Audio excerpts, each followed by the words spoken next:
আজ আমরা দেখতে চলেছি এমন একজন মানুষের জীবনের গল্প যে তার ব্রেনের 100% ব্যবহার করে ফেলেছিল, যেখানে আমরা আমাদের ব্রেনের 10% ব্যবহার করতে পারি। সে তার এই মেধা বুদ্ধি এতটাই বাড়িয়ে ফেলেছিল যে সে যে কোনো জটিল বিষয় নিমেষেই সমাধান করে ফেলতে পারছিল।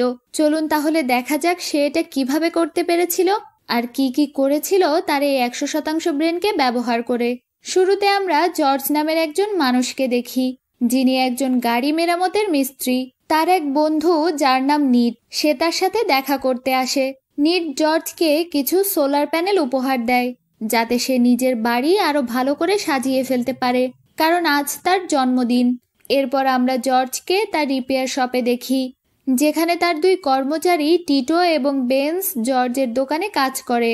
তারা জর্জকে স্প্যানিশ ভাষা শেখাতে সাহায্য করছে, কারণ জর্জ এটা পড়তে বা লিখতে জানে না। কিছুক্ষণ পর লেস নামের এক মহিলা জর্জের দোকানে আসে। জর্জ তাকে তার হাতে বানানো কিছু চেয়ার বিক্রি করতে সাহায্য করে। এক পর্যায়ে জর্জ তাকে নিজের জন্মদিনের পার্টিতে আসার আমন্ত্রণ জানায়, কিন্তু লেস তাকে বলে সে পার্টিতে আসতে পারবে না। এরপর আমরা দেখি জর্জের পরিচিত এক ডাক্তার খুব সুন্দর এবং ইউনিকভাবে জর্জকে বার্থডে উইশ করে। পরে জর্জ আবারও লেসকে পার্টিতে আসতে বলে, কিন্তু লেস আবারও না করে দেয়। রাতে আমরা দেখি সেই ডাক্তার এবং শহরের বাকিরা মিলে জর্জের জন্মদিন উদযাপন করছিল। ডাক্তার জর্জকে একটি দাবার বোর্ড উপহার দেয় এবং দুজনে সেখানেই দাবা খেলতে শুরু করে। সবাই অনেক মজা করছিল। এক পর্যায়ে গভীর রাত হয়ে আসে। জর্জ একা একা বাইরে চলে যায়। সে আকাশের দিকে তাকায় এবং আকাশে একটি অদ্ভুত আলো দেখতে পায়, যা ধীরে ধীরে বড় হয়ে উঠছে এবং তা জর্জের দিকে এগিয়ে আসছে। এক পর্যায়ে জর্জ সেখানেই অজ্ঞান হয়ে পড়ে। কিছুক্ষণ পর জর্জের জ্ঞান ফিরে আসে। আলোটি ততক্ষণে হারিয়ে গেছে। সে দ্রুত পার্টিতে ফিরে আসে। সবাইকে জিজ্ঞেস করতে থাকে কেউ সেই আলো দেখেছে কিনা, কিন্তু সবাই বলে কেউ কিছুই দেখেনি। জর্জ তার বন্ধুদের নানাভাবে বোঝানোর চেষ্টা করছিল সে কি দেখেছে। এদিকে তার ডাক্তার বন্ধুর সাথে দাবা খেলা চলতে থাকে। তার বন্ধুরা ভাবে জর্জ হয়তো ঠিক নেই, সে ড্রিঙ্কস করে নেশার ঘরে আবোল তাবোল বকছে। কিন্তু অবশেষে সবাই দেখে জর্জ ডাক্তারকে দাবা খেলায় হারিয়ে দিয়েছে। এটা দেখে সবাই খুবই অবাক হয়ে যায়। পার্টি শেষ করে জর্জ আবার বাড়ি ফিরে যায়। সে ঘুমানোর চেষ্টা করতে থাকে, কিন্তু হঠাৎ তার ভেতরে কেমন যেন অস্থিরতা কাজ করতে থাকে। সে কি করবে ভেবে পাচ্ছিল না। তাই এক পর্যায়ে তার বন্ধু নিটকে ফোন করে, কিন্তু নিট বিরক্ত হয়ে ফোন কেটে দেয়। পরের দিন তার দোকানে রজার নামের একজন ব্যক্তি তার গাড়ি নিতে আসে, কিন্তু তার কাছে টাকা ছিল না। তখন জর্জ তাকে বোঝায় কিভাবে সে তার গাড়ি ফিরে পেতে পারে। আশ্চর্যের বিষয় হলো জর্জ তখন তাকে স্প্যানিশে কথাগুলো বলছিল। এটা দেখে তার কর্মচারী টিটো এবং বেন্স অবাক হয়ে যায়, কারণ গত রাতেই সে স্প্যানিশ ভাষার বইটি রপ্ত করে ফেলেছিল। এরপর কাজ করার সময় জর্জ নিজের বিশেষ ক্ষমতা ব্যবহার করে ফেলে। সে তার কাজের যন্ত্রগুলো দূর থেকে হাতের ইশারায় তার কাছে নিয়ে আসছিল। এরপর একটি স্থানীয় বারে জর্জ আবারও ডাক্তারকে দাবা খেলায় হারিয়ে দেয়। সেখানে সে তার বন্ধুদের বোঝানোর চেষ্টা করে যে তার মধ্যে নতুন এক শক্তি এসেছে, কারণ সে একদিনে 4টি বই শেষ করে ফেলেছে। তার মাথায় অনেক নতুন নতুন ধারণা আসতে চলেছে, কিন্তু সে ঠিকভাবে কিছু বোঝাতে পারছে না, কারণ তার মাথা এখন অনেক বেশি তথ্য দিয়ে ভরে গেছে। এ কথা শুনে ডাক্তার তাকে চেক আপের জন্য ডাকে। এদিকে আমরা দেখি জর্জ নিটের দেওয়া সব সোলার প্যানেল নিজের বাড়িতে ইনস্টল করে। সে ইতিমধ্যে প্রচুর পরিমাণে বই পড়তে শুরু করেছে। সে অনেক তথ্য নিজের মধ্যে আহরণ করেছে এবং বিভিন্ন ধরনের পরীক্ষা নিরীক্ষা করে চলেছে। এক রাতে জর্জ তার বন্ধু নিটের বাড়িতে যায়। নিট আসলে শহরের একটি রেডিও প্রোগ্রাম চালায়। জর্জ তখন তার রেডিও প্রোগ্রামে কিছু অদ্ভুত শব্দ শুনতে পায়। সেই শব্দ শুনে জর্জ তাকে এই বিষয়ে বিস্তারিত বলে। জর্জ নিটকে বলে, থামো, এই শব্দগুলো আসলে কিছু ধরনের কোড, যেগুলোর মাধ্যমে কোনো বার্তা পাঠানোর চেষ্টা করছে। এরপর সে সেই কোডগুলো খাতায় লিখতে শুরু করে। নিট তাকে বোঝায় এটা করা ঠিক হবে না, কিন্তু কৌতূহলের কারণে জর্জ সেই কোডগুলো ডিকোড করতে শুরু করে। বার্তাগুলো ডিকোড করা কোনো সহজ কাজ ছিল না। এটা এক বিশেষ যন্ত্র ছাড়া করা যায় না, কিন্তু জর্জ সেটা করে ফেলেছিল। এরপর জর্জ নিটকে তার নতুন জ্ঞানের কথা বোঝানোর চেষ্টা করে, কিন্তু নিট কিছুই বুঝতে পারছিল না। ওই রাতে আমরা দেখি জর্জ পুরো রাত ধরে উচ্চতর সব গাণিতিক সূত্র সম্পর্কে পড়াশোনা করে। অবশেষে সে বুঝতে পারে তার মধ্যে টেলকাইনেসিস নামক এক শক্তি রয়েছে। এটা বুঝে সে উত্তেজনায় বাইরে চলে যায় এবং আকাশের দিকে তাকায়। পরের দিন জর্জ ডাক্তারের চেম্বারে তার চেকআপের জন্য যায়। সে তার নতুন শক্তিগুলোর কথা ডাক্তারের সঙ্গে শেয়ার করে। ডাক্তার জর্জের এই শক্তিগুলো দেখে খুব অবাক হয়ে যায়। তাকে প্রতিশ্রুতি দেয় জর্জের এই নতুন ক্ষমতার আসল কারণ সে খুঁজে বের করবে। এরপর জর্জ তার শপে ফিরে আসে। সে টিটো ও বেন্সকে একটি গাড়ি দেখায় যেটা সে নিজে তৈরি করেছে। ঠিক তখনই লেস সেখানে আসে। সে আজও কিছু নতুন চেয়ার নিয়ে এসেছে। জর্জ তাকে তার বাগানের কিছু সবজি দেখায়। জর্জ আজ লেসের সাথে খুব বুদ্ধিমানের মতো কথা বলছিল। জর্জ তাকে কিছু টমেটো দিতে চাইলে সে লজ্জা পেয়ে চলে যায়। এরপর দুপুরে জর্জ তার গাড়ি চালিয়ে যাচ্ছিল। তখন সে রাস্তায় লেসের সন্তান গ্লোরি এবং এলেনকে দেখতে পায়। সে তাদের বাড়িতে পৌঁছে দিতে চায় আর তারাও রাজি হয়ে যায়। মাঝপথে জর্জ গাড়ি থামায়। ওদের নিয়ে নানা ধরনের ফুল তুলে একটি ছোট্ট তোড়া বানায় লেসের জন্য। আর লেসের বাড়ি পৌঁছে জর্জ তাকে অনেকগুলো টমেটো এবং ফুলের তোড়া উপহার দেয়। এরপর তারা দুজন একসাথে হাঁটতে হাঁটতে তাদের নিজেদের সম্পর্কে কথা বলতে থাকে। তখন জর্জ বাতাসে কিছু অস্বাভাবিকতা অনুভব করে। সে লেসের ফোন নিয়ে একজন প্রফেসরকে কল করে জানায় যে এখানে ভূমিকম্প হতে পারে, কিন্তু সবাই তার কথাকে উপেক্ষা করে। এরপর আমরা দেখি জর্জ লেস এবং তার পরিবারের সাথে ডিনার করছে। সেখানে জর্জ লেসের রান্নার প্রশংসা করে। ডিনারের পর জর্জ তার বাড়ির উদ্দেশ্যে বেরিয়ে পড়ে, কিন্তু ঠিক তখনই হঠাৎ ভূমিকম্প শুরু হয় এবং তারা বুঝতে পারে জর্জ ঠিকই বলছিল। জর্জ যখন বাড়ি ফিরে আসে তখন লেসও তার পেছনে পেছনে এসে উপস্থিত হয়। তাকে সরাসরি জিজ্ঞেস করে সে ভূমিকম্পর ব্যাপারে আগে থেকে কিভাবে জানলো। তখন লেস জর্জের বাড়িতে তার বিকৃত সব চেয়ার দেখতে পায়।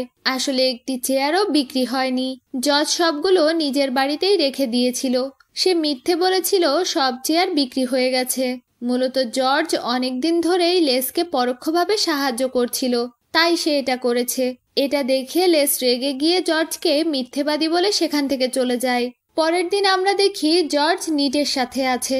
সে তাকে নিজের টেলকাইনেসিস ক্ষমতা দেখায়, যা দেখে নিট অবাক হয়ে যায়। অন্যদিকে আমরা দেখি ডাক্তার একটি জরুরি রোগীর চিকিৎসার জন্য গেছেন, কিন্তু সে রোগীর ভাষা বুঝতে পারছিল না। তাই সে এক মহিলাকে বলে তাড়াতাড়ি জর্জকে ডেকে আনতে। এদিকে জর্জ তার বাড়িতে নিটের সাথে গার্ডেনিং করছিল। সেখানে জর্জ এমন একটি বিশেষ ধরনের সার তৈরি করেছিল যা দারুণ কাজ করছিল। নিটও অবাক হয়ে বলে, তুমি তো অসাধারণ কিছু করে ফেলেছ। কিছুক্ষণ পর জর্জের বাড়িতে সেই প্রফেসর আসে। তাকে জিজ্ঞেস করে আগের দিন ভূমিকম্পর ব্যাপারে সে আগে থেকে কিভাবে জানলো। তখন প্রফেসর জর্জকে তার ইউনিভার্সিটিতে একটি ইন্টারভিউয়ের জন্য ডাকে। জর্জও সেই অফার গ্রহণ করে। এরপর জর্জ প্রফেসরকে তার কিছু এক্সপেরিমেন্ট দেখায়, যেগুলোর উপর সে অনেকদিন ধরে কাজ করছিল। সে প্রফেসরকে জানায় যে ইউনিভার্সিটির অন্য প্রফেসরদের সাথেও কথা বলতে চায় সে, কারণ তার জ্ঞান অনেক বেড়ে গেছে। তবে তাদের আলোচনা মাঝপথে থেমে যায়, কারণ জর্জের বাড়িতে টিটো পৌঁছে যায় ডাক্তারের মেসেজ নিয়ে। তারা একটি গাড়িতে করে সেই উদ্দেশ্যে রওনা হয়। রাস্তায় যেতে যেতে জর্জ পুরোপুরি পর্তুগিজ ভাষা শিখে ফেলে। এটা দেখে প্রফেসর অবাক হয়ে যায়। সে ভাবে কিভাবে একজন মানুষ এত দ্রুত নতুন একটি ভাষা শিখে ফেলতে পারে। ডাক্তারের কাছে পৌঁছে জর্জ খুব সহজেই সেই রোগীর সাথে পর্তুগিজ ভাষায় কথা বলতে শুরু করে। তখন রোগী জানায় যে তাদের একজন ছেলে রয়েছে যে হারিয়ে গিয়েছে। যত দ্রুত সম্ভব তাকে খুঁজে বের করতে হবে, কারণ তার জীবন ঝুঁকির মধ্যে রয়েছে। এরপর জর্জ ওই রোগীর কাছ থেকে ওই ছেলে হারিয়ে যাওয়া সম্পর্কে সব তথ্য নেয়। তারপর সবাই সেই ছেলেটিকে খুঁজতে বের হয়। এক পর্যায়ে জর্জ তাকে খুঁজেও পায়। তবে ঠিক তখনই জর্জের পেটে তীব্র ব্যথা অনুভব হয়। সে মাটিতে লুটিয়ে পড়ে, কিন্তু সেই অবস্থায়ও জর্জ নিজের টেলকাইনেসিস ক্ষমতা ব্যবহার করে আলবার্টো নামে সেই ছেলেটিকে বাঁচিয়ে ফেলে। এটা দেখে প্রফেসর রীতিমতো বিস্মিত হয়ে পড়ে। জর্জকে তার ইউনিভার্সিটিতে আসার আমন্ত্রণ জানায়। সে বলে সেখানে সে জর্জকে বাকি সব প্রফেসরের সাথে পরিচয় করিয়ে দেবে। এরপর জর্জ আলবার্টোর মা এলার সাথে দেখা করে। সে জর্জকে জড়িয়ে ধরে কৃতজ্ঞতা প্রকাশ করে। পরদিন সকালে জর্জ লেসের কাছে গিয়ে তার কাছে ক্ষমা চায় চেয়ারগুলোর ব্যাপারে মিথ্যে বলার জন্য। এরপর জর্জ তাকে ইউনিভার্সিটিতে যাওয়ার জন্য আমন্ত্রণ জানায় এবং লেসও রাজি হয়ে যায়। অন্যদিকে জর্জ যখন বাড়িতে ফিরে আসে তখন দেখে কিছু এফবিআই এজেন্ট তার বাড়িতে এসেছে। সেখানে এজেন্ট তার পরিচয় দেয়। সে জর্জকে সেই মেসেজ সম্পর্কে জিজ্ঞেস করে যা সে ডিকোড করেছিল। আসলে ওই মেসেজগুলো মিলিটারি ইউনিটে ছিল। এরপর তারা জর্জকে ধরে ফেলে এবং জোর করে তাকে বাকি কোডগুলো মিলিটারি কর্তৃপক্ষের সামনে ডিকোড করতে বাধ্য করে। কিছুক্ষণ কথা বলার পর ওই এজেন্ট জর্জের মস্তিষ্কের ক্ষমতা পরীক্ষা করতে চায়। তার টেস্ট নেওয়ার জন্য ডক্টর ববকে তার সামনে বসিয়ে দেয়, কিন্তু জর্জ তার বুদ্ধিমত্তা এবং টেলকাইনেসিস ক্ষমতা দিয়ে ডক্টর ববকেও সম্পূর্ণভাবে বিভ্রান্ত করে ফেলে। এরপর এজেন্ট জ্যাক আবার জর্জের সাথে দেখা করে। তার এই প্রখর বুদ্ধিমত্তা দেখে তাকে গভর্নমেন্টের এআই প্রজেক্টে যোগ দিতে বলে, কিন্তু জর্জ তাদের সাথে কাজ করতে অস্বীকার করে। সে বাড়ি ফিরে যেতে চায়। তখন এজেন্ট জ্যাক জানায় যে সরকার তাকে এখান থেকে ছাড়তে চায় না। অন্যদিকে এজেন্ট ইউনিভার্সিটিতে প্রফেসরের সাথে দেখা করে এবং বলে জর্জকে কোনোভাবেই অন্য প্রফেসরদের সাথে দেখা করতে দেওয়া যাবে না। রাতে জর্জ লেসের বাড়িতে যায়, তাকে এফবিআই এর সাথে ঘটে যাওয়া সমস্ত ঘটনা জানায়। তখন লেস বলে সে এখন জর্জকে ভয় পাচ্ছে, তার এখন লেসের পরিবার থেকে দূরে থাকা উচিত, কারণ এখানেও এফবিআই চলে আসতে পারে। এরপর জর্জ বাইরে যায় এবং নিটের কাছে ক্ষমা চায়, কারণ তার কারণে নিটের বাড়িতেও এফবিআই হানা দিয়েছিল। এরপর জর্জ প্রচণ্ড হতাশ হয়ে পড়ে তার শক্তিগুলো নিয়ে, কারণ তার ক্ষমতার কারণে তার বন্ধুরা নানা সমস্যার সম্মুখীন হচ্ছে। রাগের মাথায় জর্জ চিৎকার করতে থাকে, যদি আমি ওই আলোটা না দেখতাম তাহলে আমার সাথে এসব কিছুই হতো না। সে ধীরে ধীরে আরো রেগে যেতে থাকে। হঠাৎ রেগে গিয়ে ভুল করে বাড়ির একটি জানলা ভেঙে ফেলে। তার এই আচরণ দেখে তার বন্ধুরা ভীত হয়ে পড়ে। পরদিন টিটো জর্জের সাথে দেখা করে এবং জানায় যে বেন্স তার দোকানে চাকরি ছেড়ে দিয়েছে। টিটো তাকে বোঝানোর চেষ্টা করে, কিন্তু ঠিক তখনই ডাক্তার সেখানে উপস্থিত হয়। ডাক্তার জর্জের জন্য খুবই চিন্তিত, কারণ শহরের মধ্যে তার বিরুদ্ধে নানা ধরনের গুজব ছড়িয়ে পড়েছে। এরপর আমরা দেখি জর্জ তার বাগানে কাজ করছে। হঠাৎ সে থেমে যায় এবং আশেপাশে গাছের শব্দ শুনতে শুরু করে। অন্যদিকে লেসের বাচ্চারা একটি কাচের টুকরো নিয়ে আসে এবং লেসকে দেখিয়ে বলে যে এটা সেই কাচের টুকরো যা জর্জ ভেঙেছিল। তখন তার মেয়ে লেসকে জানায় যে শহরের মধ্যে জর্জকে নিয়ে অদ্ভুত সব কথা হচ্ছে, কিন্তু লেস তার বাচ্চাদের এসব কথাই বিশ্বাস করতে মানা করে দেয়। এরপর লেস জর্জের সাথে দেখা করতে যায় এবং তাকে শহরের কথাগুলো জানায়। তখন জর্জ লেসকে বলে সে চায় না কেউ তার কাছ থেকে ভয় পাক, সে তার শক্তিগুলো সঠিক ব্যবহার করতে চায়। সে আরো বলে সে তার জ্ঞান একটি মেলায় সবার মধ্যে ভাগ করে দিবে। কয়েকদিন পর আমরা মেলায় জর্জকে নিটের সাথে দেখি। জর্জ শহরের মানুষদের ধন্যবাদ জানায় যারা তাকে দেখতে এসেছিল। এরপর সে সবার প্রশ্নের উত্তর দিতে থাকে। তার কিছু ক্ষমতাও সে প্রদর্শন করে। মেলায় সংবাদ মাধ্যমও উপস্থিত ছিল। জর্জ তাদেরও তার এই শক্তিগুলো সম্পর্কে বোঝাতে থাকে, কিন্তু ক্রমাগত প্রশ্ন করার জন্য জর্জ ক্লান্ত হয়ে পড়ে। হঠাৎ সে আকাশে আবার সে আলো দেখতে পায়, ঠিক যেভাবে আগেও দেখেছিল। এটি দেখে জর্জ অজ্ঞান হয়ে পড়ে। জর্জ যখন হাসপাতালে জ্ঞান ফিরে পায় তখন সেখানে লেস, ডাক্তার এবং নিট তিনজনই উপস্থিত ছিল।